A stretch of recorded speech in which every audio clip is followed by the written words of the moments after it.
Thank you. Thank you, Professor, and thanks for having me over. Really appreciate it. That's a number one reason why never, ever, ever use pie charts. I graduated in 2003, class of MBA, specialized in supply chain management. I moved back to India in 2010, and I started my own consulting practice. I consult in visual analytics, but I also wanted to devote some part of my time to teaching. I don't have a lot of text on my slides. I have 59 slides, out of which 3 are introductory slides. 1 is an ending slide. And I have 2 videos, so which leaves us with what, 53 slides, out of which 44 are pictures.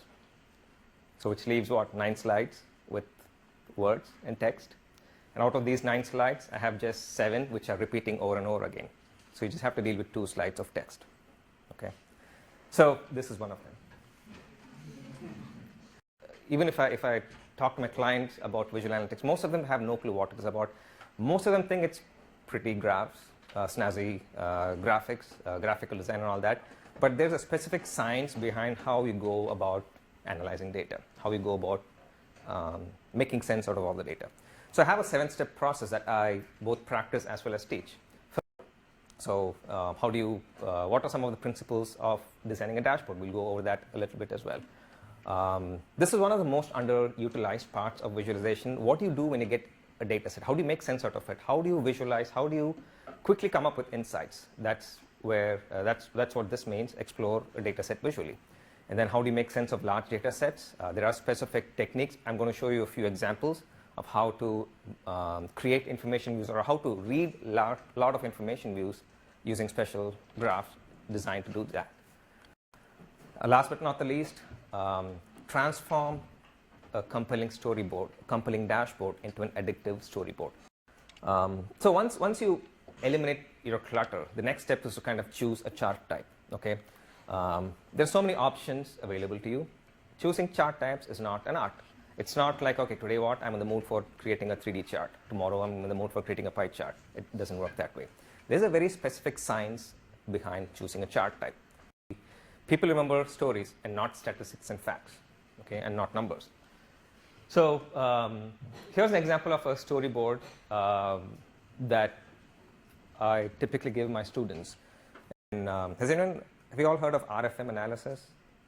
Recency, frequency, monetary. So if you take a course on marketing, you'll probably learn that. It's a way to segment my customer, right? So how do I categorize my customer? It's not just sales. It's just sales is just one value. So recency tells me how recent my purchases are. Frequency tells me how frequently I'm buying. And then monetary attaches a monetary value, total sales. So we come up with a score which is a 3-digit value. The highest I can get is 555. So I've got a 5 in recency, 5 in frequency, and 5 in monetary value. So 555 is my highest number. So you convert 3 measures into a single measure for easy understanding. Do you all know clustering? K means clustering and all that. Okay, so it's a way to dissect your measures, basically convert your measures into dimensions, right? So who are my customers who are behaving in a specific fashion, who have similar sales, similar profit, similar freight expenses? Is there a pattern? Again, the idea of a story is to highlight a specific point, but then still give your users interactivity so that they can find their own stories here. Okay. Let's see if we can do this again. So back to where we started. Okay.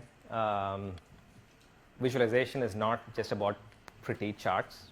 Presentment, yes, is one aspect, but it's not about creating jazzy charts or graphical design and all that. There's a very specific science behind how you create a chart. Okay, that's the message that I want to leave you all with.